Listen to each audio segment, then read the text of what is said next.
WNT9 Talk Radio. Here we go, y'all.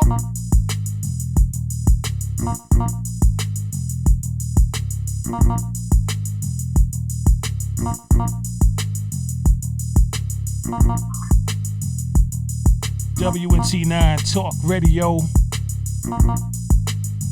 You're listening to King Henry. I am your host. And today we have a special guest on the line with us. No other than my sister, the author, Net-Hetep NESERT. We're giving her a round of applause.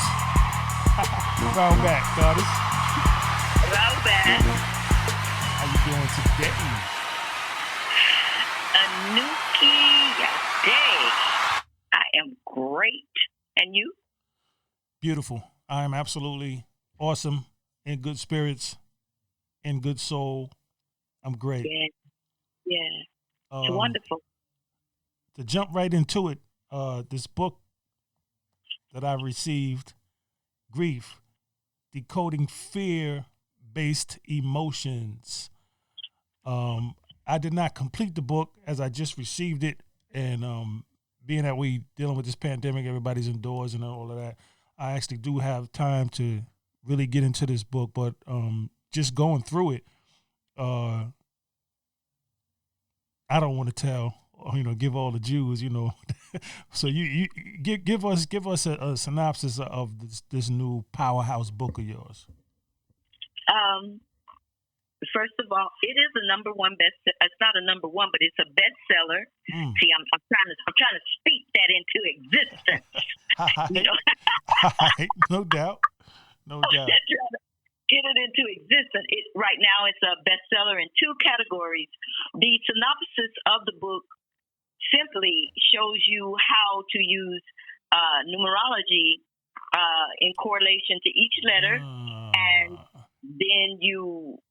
So we're dealing with supreme mathematics, simple. Okay. Simple. Okay.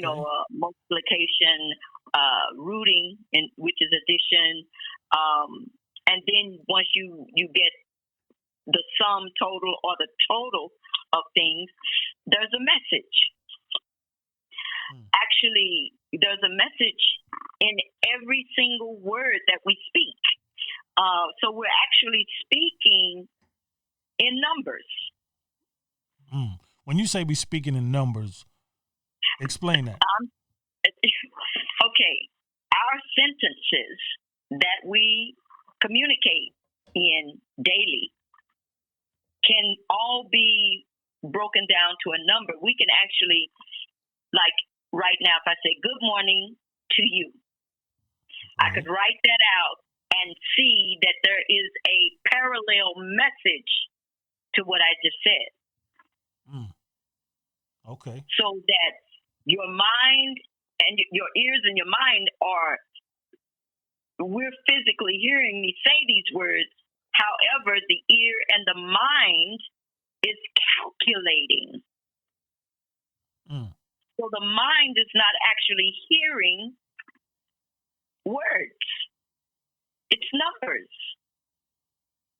So to break this down a little bit simpler for those who may not get what you're saying, are you saying that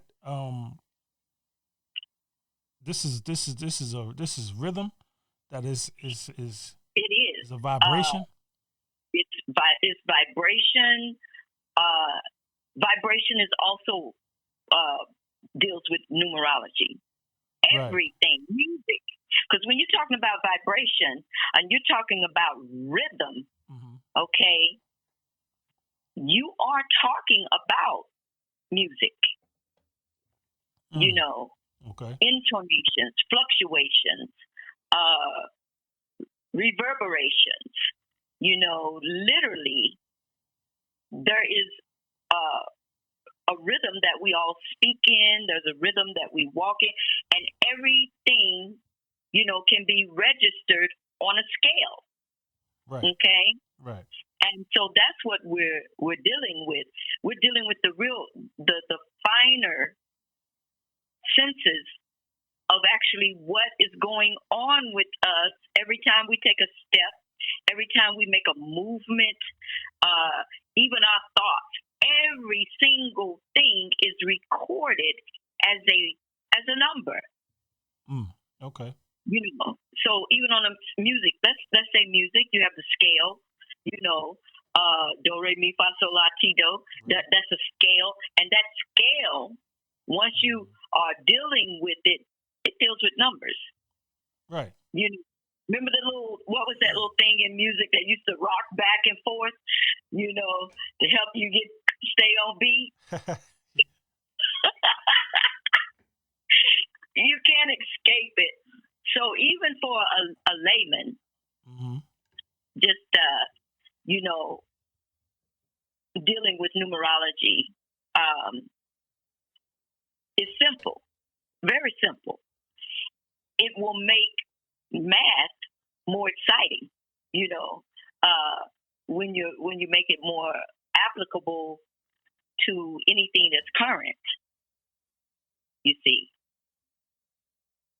So because a vibration it has a beginning point, and then it has what we call a stopping point, because, you know, it continues, but our ears may not be able to pick up on it, which animals are more finely in tune with, you know, the finer sounds that we don't pick up, the ultrasonic sounds. You know, they hear what we don't hear once we can no longer hear what is audible to our ears.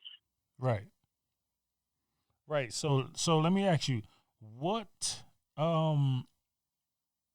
importance would you say your book has on, well, the information in your book, what importance would you say the content in relations to numerology and vibrations, what would be the importance? The importance is, you know, we have a lot of wellness programs, right?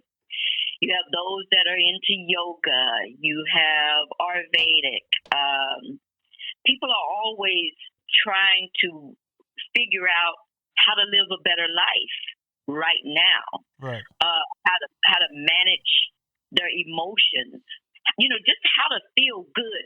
How to not be afraid of the unknown. You know, self-esteem. You know, just to have more confidence, even when you're facing trying situations.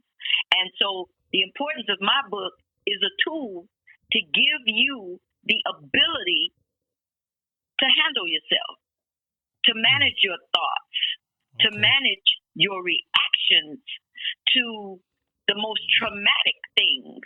You know, it doesn't preempt you from the experience, yet it gives you the ability to sit down, take that experience. You know how people say, what is God? God, what are you trying to tell me? What are you saying to me? Why is all of this happening to me? Why? Right. Well, my book says, here's why. Here's why. You know, it makes me think about Color Purple. You know, that song, God's Trying to Tell You Something. Well, my book helps you know what that something is that God is trying to tell you, if you want to use it in that sense. You know, so because it has nothing to do with your religion or any of that. However, if you're wanting to grasp and get a better understanding about your environment, your emotions, this is what makes my book so very essential today. It's to help humanity.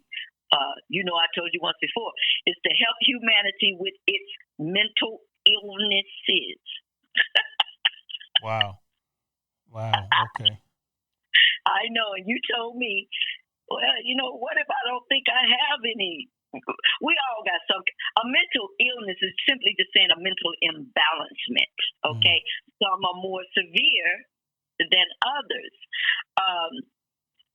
Case in point, if I was a psychologist or a psychometrist or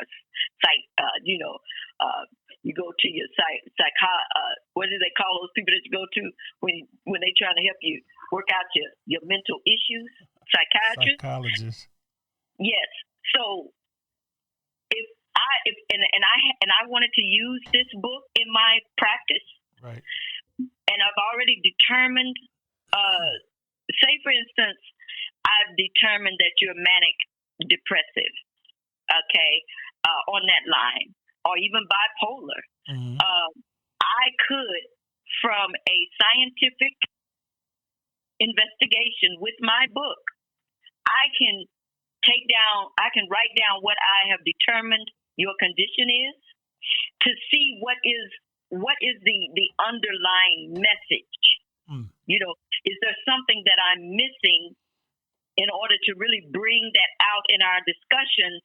Because sometimes we suppress things, and then when something happens that triggers and makes us realize that moment that was suppressed and bubbles it up, then we're challenged to deal with it. So if I was a psychologist, that's how I would utilize this book, is to see just what else is going on with my client, on an alternative, holistic, perspective. Okay. Mm-hmm. Okay. So has the book landed yourself? Do you find yourself landed in any heavy conversations about your book? Quite frequently, I do. Most of the time, here lately, it's been used in reference to relationships. How can I utilize this information in my relationship? Case in point, a young lady that's dealing with some things. We sat down and we wrote them down. I had her to identify, what are you dealing with? Is it distrust in the relationship? Let's look at the word distrust. Right. And we wrote it down. We put it to the numbers. We did the math, and it made her open up. It made her talk about things and she was like, "Oh, well, that's a different way to look at it. I didn't know that. Just from writing it down, doing the math on it, knowing what the numbers mean, right, and looking at each individual letter and the number that correlates to that, and the message, and then to bring a whole culmination of a message, it's an eye-opener." She's like, "Oh, okay, now I see. So now I can try this." And I said, "Now it's really only going to work if he does it with you, or whoever your companion is, if they are open to do it with you. Take the book and the two of you use it together. If it's loneliness, fear of rejection, you can look at rejection, right, abandonment, because a lot of relationships also, those are some of the things that they deal with, is not just the distrust, abandonment, feel like, they're always going to get left. So they try to, do everything to please their counterpart, just so that they, and I'm moving around a bit. So is that the part where we talking about fear? Yes, that is the part where we're talking definitely about fear. Right. So if couples want to get the book and then utilize it, it will help. It definitely will help. If you say the word, "You're just a liar," well, let's examine liar. What am I lying about? So you can literally take the book and dissect every thing that causes you fear, causes you an anxiety. And once you do that and you know what the messages are in each component, it helps you to readjust your mental perception. Now I'm laughing because I'm hearing, you know, the example you gave, and I'm saying, well, chances are in an argument, in a relationship, though the two parties, somebody is not gonna be saying, all right, well, let's go ahead and look it up. Let's break down the numbers. You know, somebody's gonna be like, I'm not trying to hear that. You know, so automatically, you know, what would be the approach for someone that would not be trying to hear any solutions such as decoding the fear? You know. Well, if you are in a relationship and you're trying to make that relationship work, you're willing to try just about anything. If that relationship means that much to you, right, you should be open to trying various things if you're wanting that relationship to work. If you're wanting that relationship to last, right. You will try it. Absolutely. Now, if you just at a point to where you don't care, and the other party is trying to go out and find ways to, okay, baby, there's, you know, it's the things going on in our relationship, and I'm looking for ways, something that will help us to fix, you know, the disruptions and to fix the discord, and if you're not willing, then the relationship is going to remain toxic. Then it becomes your responsibility, the one that seemingly has a potential antidote. You are faced with a decision. Right. Since that person is not willing to try any alternatives in that relationship to make it work where it's more harmonious, you're faced with a decision. Do you stay or do you go? Right. So now, that's why I said it doesn't preempt you from your experiences. It simply gives you an option. And it shows you who's really with you or not. And it shows you who is with you or not.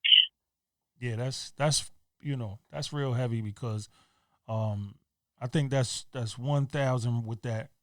You know, you get a lot of people who are in relationships, including myself. You know, I found myself in relationships where, you know, physically there's a lot of attraction, and then, you know, later on you find out that, wait a minute, here I am thinking attraction was this thing, but now this thing I found out, you know, through my evolution of my mind, that the attraction is really just lust. And right. So now the lust, now I'm looking at this thing that, like, the lust is from, you know, something from my lower self, and this individual, you know, I want to lust her. I want to have lust. You know what I'm saying? You know, I want to have lust, but at the same time, she won't even let me, you know, I'm not going to say love because it's not love, it's love. She won't even let me lust for her as I evolve, as I grow and I develop, because she's not growing, she's not developing. And right. So most often, there is a level of fear on both sides, even the conscious side. You know, those who are considered to be born again, a lot of times people just don't, they have this fear within themselves that, you know, they don't want to take on, you know, the challenges that they have within themselves. So it's not just so much the fear of the unconscious or the unborn or those who are still asleep. It's also in regards to those who are considered to be born again. We are never above the art of growing and development. So this is a powerful book. And tell us, where can we, anyone who doesn't have it, I see I got my copy. You know what I mean? For anyone who doesn't have it yet, where could they find this book? Grief, Decoding Fear-Based Emotions. Well, before we move on to let me telling you that, fortunate for this young lady, her counterpart was willing to utilize the book. Yeah. Wow. Yeah. Beautiful. That's how much she means to him and how much their relationship means to him, how much he loves her, and he agreed. Okay, let's do the book. Wow.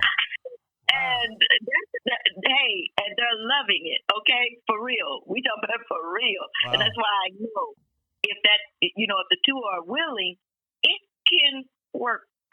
Okay, you can get the book on Amazon.com.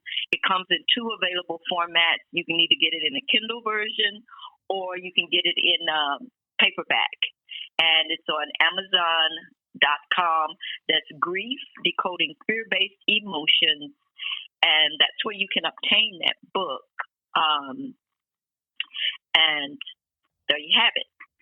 And if you are wanting to contact me, you can reach me at host, that's HOST, cares9 at gmail.com. There you have it, people. WNT9 Radio. We on the line live with the author, my sister Net-Hetep, NESERT. We're talking about grief, decoding fear-based emotions. You have her contact info if you need to rewind. Get that contact info, and I suggest y'all go ahead out there and get that book. Of course, you can get it online. Y'all in the house. Be in the house. Be in the house of your own body, your own mind. Get this book. This is a powerful, powerful, powerful book. So thanks again, sis, for giving me the opportunity and allowing the people to, hear your views on your book. Of course, something like this should have a lot more than a little bit of time we give it. Perhaps we could bring you back and actually, have some guests call in and interact with you on it. Stay on the line. Do not. I am available for workshops. Yeah, I know we're doing everything virtual now. So if you want to set up a workshop, utilizing the book, and I can show you, give you a demonstration via, a virtual workshop that can be arranged. You can also reach out to me at the email address hostcares9 at gmail.com. Beautiful, beautiful, beautiful. Okay, there you have it. Grief, Decoding Fear-Based Emotions. Again, the author, one and only, Net-Hetep NESERT. Thank you again. For now, we saying peace, y'all. Peace. WNT9 Talk Radio. Here we go, y'all.